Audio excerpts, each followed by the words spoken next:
صلى الله عليه وآله وسلم يا أيها الذين آمنوا ادخلوا في السلم كافة ولا تتبعوا خطوات الشيطان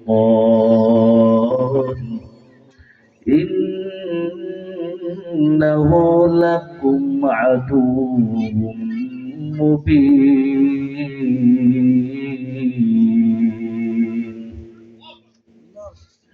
سبحانك لا علم لنا إلا ما علمتنا سبحانك لا علم لنا إلا ما علمتنا إنك أنت العليم الحكيم رب اشرح لي صدري ويسر لي أمري واحلل عقدة من لساني يفقه قولي আমরা সবাই আল্লাহর মহব্বতে দুরূদ শরীফ পাঠ করি اللهم صل على محمد وعلى آل محمد كما صليت على إبراهيم وعلى آل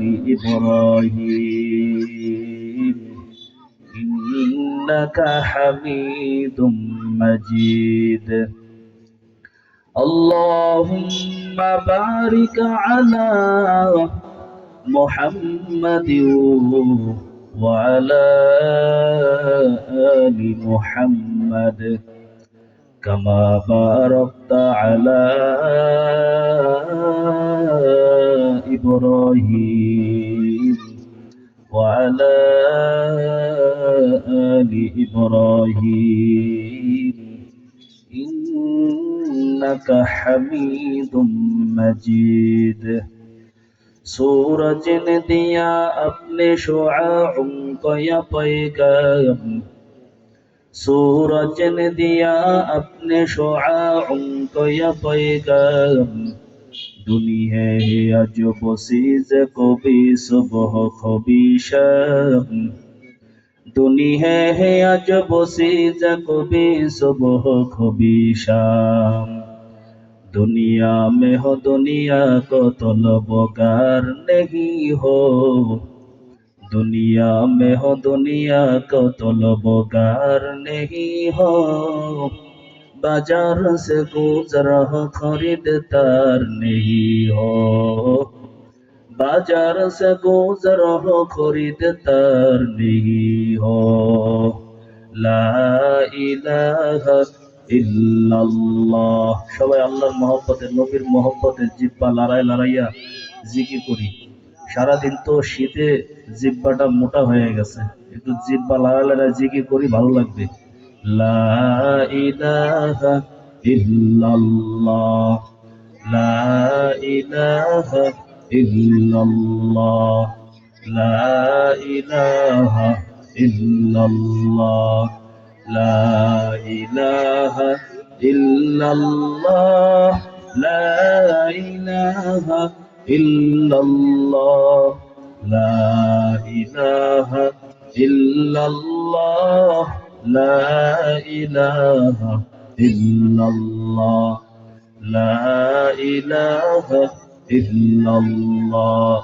لا إله إلا الله لا إله إلا الله لا إله إلا الله لا إله إلا الله لا إله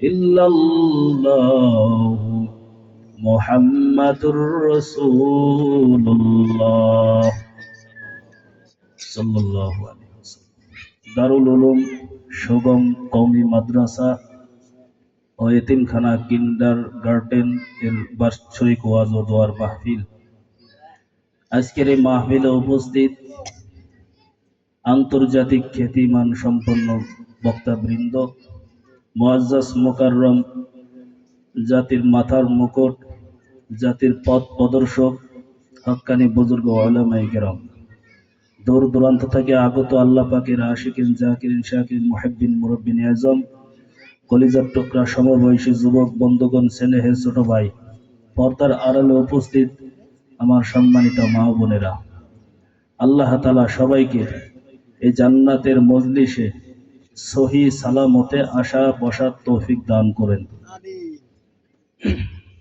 লক্ষ কোটি দুরূদ ও সালাম সাইয়্যিদুল মুরসালিন, রাহমাতুল আলামিন, শাফিউল মুজলিমিন, খাতামুন নবিয়্যিন, ইমামুল মুরসালিন হযরত মুহাম্মদুর রাসূলুল্লাহ সাল্লাল্লাহু আলাইহি ওয়াসাল্লামের উপর। কেউ যদি কাউকে কোথাও পাঠায়, বিনা কারণে পাঠায় না, কোনো কারণ থাকে, যে কোনো কারণ থাকে। আপনি বাজার থেকে কাউকে যে কোনো কাজে পাঠাইলেন, আপনার একটা উদ্দেশ্য থাকবে। হয়তো চাউল কেনার জন্য পাঠাবেন, যে কোনো বাজার করার জন্য পাঠাবেন, যে কোনো মাল সামান আনার জন্য পাঠাবেন, যে কোনো উদ্দেশ্য থাকে, থাকে কিনা, যে কোনো উদ্দেশ্য থাকে। তা আল্লাহ তাআলা আমাদেরকে দুনিয়াতে পাঠিয়েছেন, কারণে পাঠাইছে না কোনো বিনা কারণে পাঠাইছে? আল্লাহর কারণ কি? বান্দা যেন আমার খাস গোলাম হোক। আল্লাহ তাআলার উদ্দেশ্য বান্দা যেন জান্নাতে যাক। আমি যেরকম বান্দাকে সুন্দর পবিত্র বানাইয়া,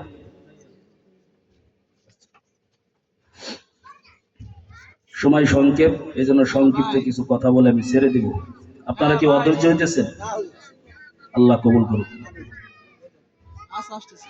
আল্লাহ তাআলা যে কোনো উদ্দেশ্য বান্দাকে পাঠায়, আমাদেরকে আল্লাহ তাআলা অনর্থক দুনিয়াতে পাঠান নাই। আল্লাহ তাআলা যে কোনো উদ্দেশ্যে পাঠাইছে, বান্দা যেন, আমি আল্লাহ তাআলা বলতেছে, হে বান্দা, আমি তোমাদেরকে জান্নাত থেকে পাঠাইছে, আবার তোমাদেরকে জান্নাতে নিব। জোরে বলেন সুবহানাল্লাহ। আল্লাহ কি চাই যে আমার বান্দা জাহান্নামে যাক? আল্লাহ চায় না। আপনাদের এই গ্রামের নাম কি? জি, মকসুদপুর, গোপালগঞ্জ। আচ্ছা, যাই হোক, এই মকসুদপুর গোপালগঞ্জের মানুষ নামাজমুখী আছে না নাই? আছে। আপনি যখন ডাউল দিয়ে ভাত খাবেন, নিঃস্বা খানা খাবেন, তখন আপনার কাছে খারাপ লাগবে। এক দুই লোকমা খেয়ে বলবেন যে আমি আর খাবো না। যখন গরুর গোশত দিয়ে ভাত খাবেন, গরুর গোশত স্বাদ লাগে কিনা? লাগে। সুস্বাদু গোশত দিয়ে যখন ভাত খাবেন, এক দুই লোকমা খাওয়ার পরে যদি আপনার মজার খাবারের প্লেটটা যদি কেউ সরাই ফেলায়, আপনার কাছে খারাপ লাগবে কিনা? তার সাথে ঝগড়া করবেন, এ বেটা, আমার খাবারের প্লেট আমার কাছে ফিরে দে, আমি তোর বাইরে শেষ করে ফেলবো। কারণ ওই খাবার তার কাছে ভালো লাগছে। যখন আপনি 10টা সূরা এই মাদ্রাসা শিক্ষকদের কাছে যে শিখবেন, যে হুজুর আমার 10টা সূরা শুদ্ধ হয় না, আমি পারি, আমার মুখস্থ আছে, কিন্তু শুদ্ধ না। যখন আপনি হুজুরদের কাছে, এই মাদ্রাসার সমস্ত শিক্ষকরা উল্লেখযোগ্য শিক্ষক, ওনাদের থেকে যখন 10টা সূরা শুদ্ধ করে শিখবেন, তখন আপনার নামাজ পড়ে তৃপ্তি লাগবে, লাগবে কিনা? যখন আপনার সূরা অশুদ্ধ থাকবে, তখন আপনার কাছে নামাজ পড়ে তৃপ্তি পাবেন না, খারাপ লাগবে। এজন্য আমাদের মৌলিক দায়িত্ব আছে, যারা কোরআন পড়তে পারেন না, হুজুরদের কাছে শিখবেন। ইনশাআল্লাহ রাজি আছেন না ভাই? আল্লাহ কবুল করুন। আল্লাহ সবাইকে আল্লাহর দ্বীন সহজভাবে শিখার তৌফিক দান করেন। তো যাই হোক, আমি পবিত্র কোরআন থেকে একটা আয়াত তেলাওয়াত করছি, সময় সংক্ষেপ, এই জন্য লম্বা ভূমিকা বলার আমার টাইম নাই। আল্লাহ তাআলা পবিত্র কোরআনে বলছেন, ইয়া আইয়ুহাল্লাযীনা আমানু দুখুলু ফিস সিলমি কাফা ওয়া লা তাত্তাবিউ খুতুওয়াতিশ শাইতান ইন্নাহু লাকুম আদুবুম মুবিন।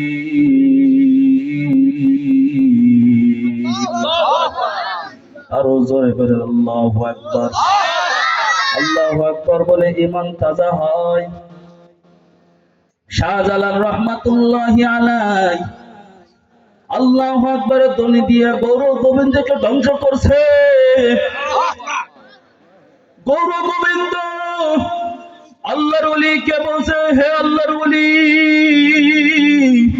হে শাহজালাল, এই সিলেটের ভূমিতে তুমি দিনের দাওয়াত দিতে পারবে না।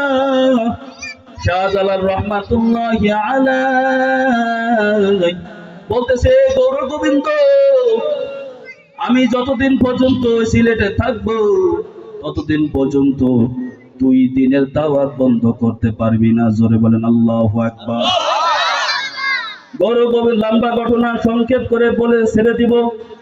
গৌর গোবিন্দ বলতেছে, শাহজালাল, হে টুপিওয়ালা, হে পাগড়িওয়ালা, আমার তো টাকা পয়সার অভাব নাই, আমার দলের অভাব নাই, তুমি পারবা না, তুমি পারবা না, ভেগে যাও, ভেগে যাও। শাহজালাল রহমাতুল্লাহ আলাইহি ভয় পাই না। শাহজালাল বলতেছে দিনের দাওয়াত হবে। গৌর গোবিন্দ বলতেছে না, হবে না। গৌর গোবিন্দ বলতেছে, রে শাহজালাল, যুদ্ধ হবে, তোমাদের সাথে যুদ্ধ হবে। শাহজালাল রহমাতুল্লাহ আলাইহি বলতেছে, ঠিক আছে, যুদ্ধ হবে।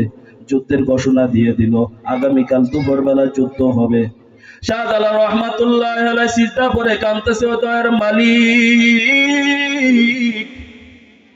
আমার তো টাকা নাই, পয়সা নাই, ক্ষমতা নাই, তবে একটা জিনিস আছে, ঈমান, ঈমান, ঈমান।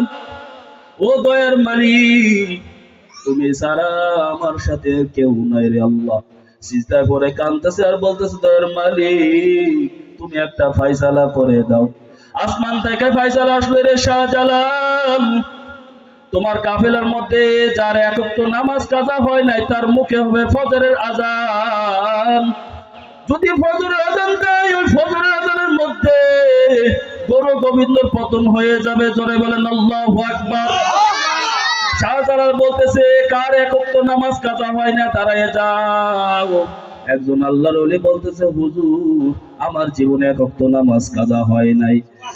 শাহজালাল বলতেছে, হে আল্লাহর ওলি, আপনার কপাল কত ভালো, আপনার কণ্ঠে হবে পবিত্র আযান, আপনার কণ্ঠে হবে ফজরের আযান।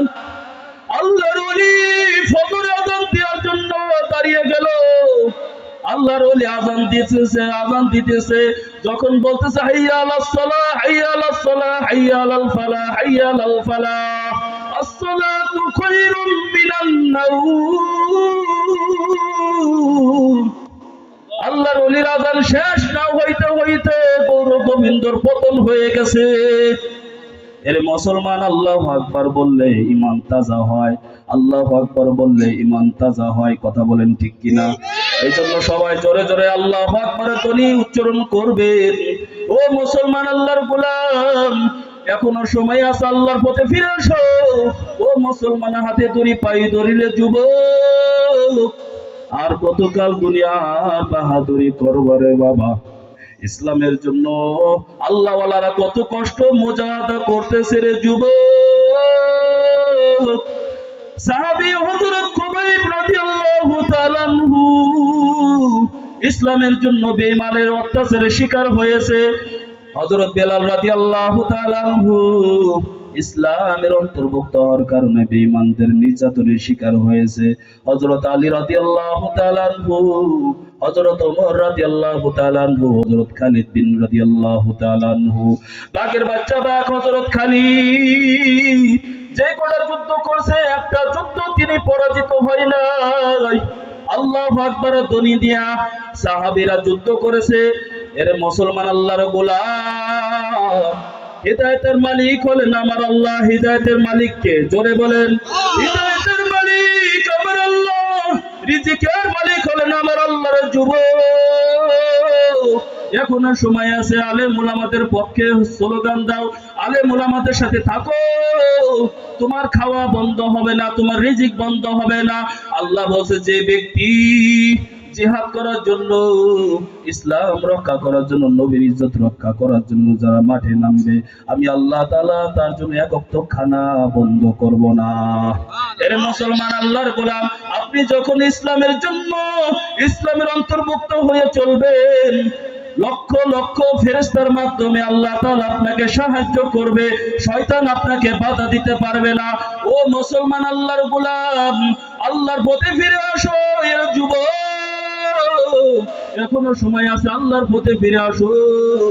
এরে যুবক, আমিও তো তোমার মতো একজন যুবক। রে যুবক, তুমি আজকে নবীদের সুন্নতকে জবাই করে নবীদের মনে কষ্ট দিতেছ। রে যুবক, এরে যুবক, তোমার মতো কত যুবক আছে নামাজের অভাব নাই, তোমার মতো কত যুবক আছে রেবের চাকরি করে নামাজের অভাব নাই, তোমার মতো কত যুবক স্কুলে পড়ে নামাজের কোনো অভাব নাই।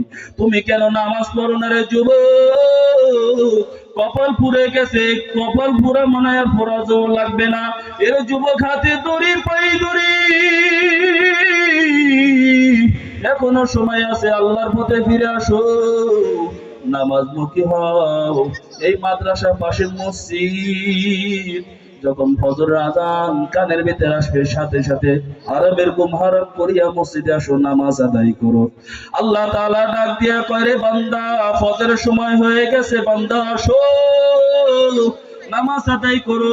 ফেরেশতারা বলতেছে, দয়ার মালিক, আপনার বান্দা তো ফজরের সময় আসলো না, নামাজ আদায় করলো না, গুনাহ লিখবনি।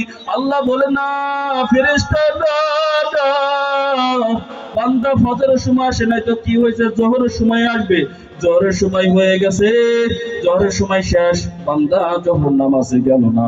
ফেরেশতারা বলতেছে, আল্লাহ এবার কি গুনাহ লিখবনি? আল্লাহ বলে, না ফেরেশতা, না, না, না, আমার বান্দার গুনাহ লেখবা না, আমার বান্দা আসরের সময় ঠিকই আসবে।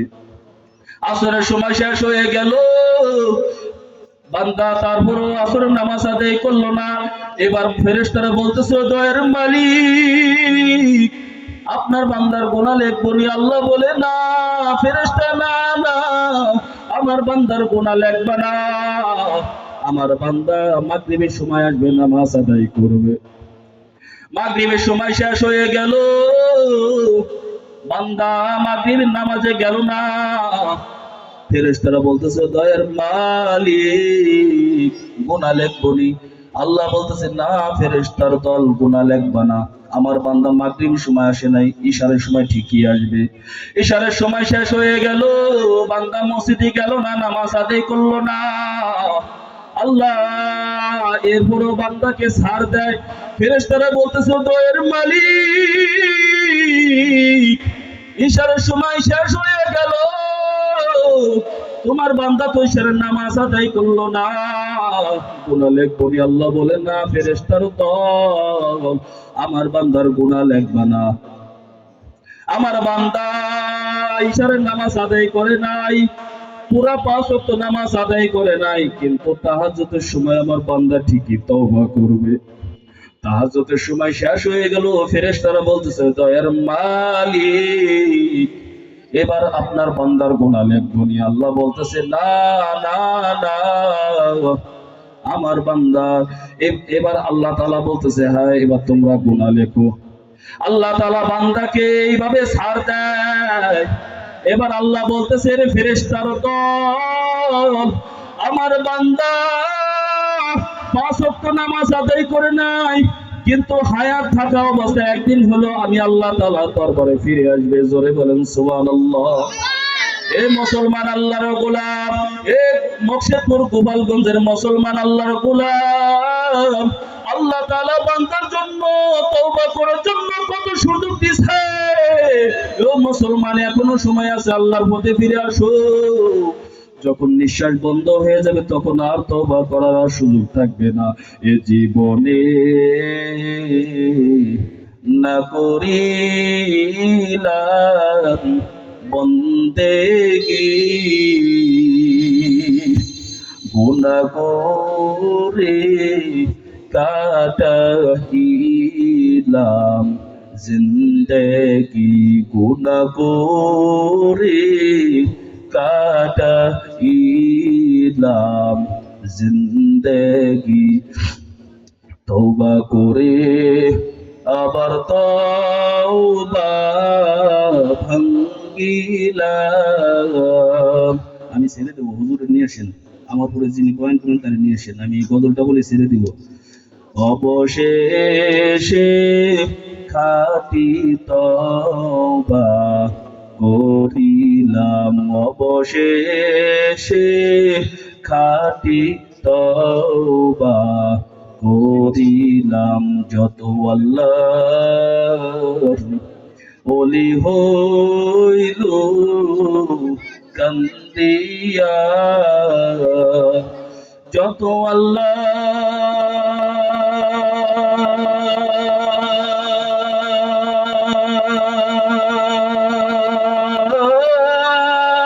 আল্লাহর ওলি হইল কান্দিয়া, গুনাহগার হইল গুনাহ করিয়া, গুনাহগার হইল গুনাহ করিয়া। তওবা করবেন কিনা? খাস দিলে তওবা করবেন হেরে মুমিন। এরে আমার পথের অন্তরালের মাগো, মাইকের আওয়াজ কানের ভিতরে যাইতেছে, হে বৃদ্ধ বাবা যেরকম ভালো করে শোনো। ও মুসলমান, আল্লাহর গোলাম, আল্লাহর পথে ফিরে আসো, খাস দিলে তওবা করবে মুসলমান। জাহান্নামের আগুন অনেক বড় কঠিন, জাহান্নামের আগুন সহ্য করার মতো কারো ক্ষমতা নাই। এ মুসলমান, এ গোপালগঞ্জের মুর্শিদপুর মুসলমান গো, খাস দিলে যদি তওবা করতে পারো, আল্লাহ তাআলা তোমার জিন্দেগীর সমস্ত গুনাহগুলো মাফ করে দিবে। আল্লাহ তাআলা আমাদের সবাইকে খাস দিলে তওবা করার তৌফিক দান করুন। যতটুকু আলোচনা করলাম, যেভাবে আলোচনা করলে জান্নাত পাওয়া যাবে, আল্লাহ তাআলা ঠিক আমাদের সেভাবে আমল করার তৌফিক দান করুন। আমিন। ওয়া মা আলাইনা ইল্লাল বালাগ। আসসালামু আলাইকুম ওয়া রাহমাতুল্লাহ। আলহামদুলিল্লাহ, মাশাআল্লাহ, জাযাকাল্লাহ মাওলানা হাফিজুর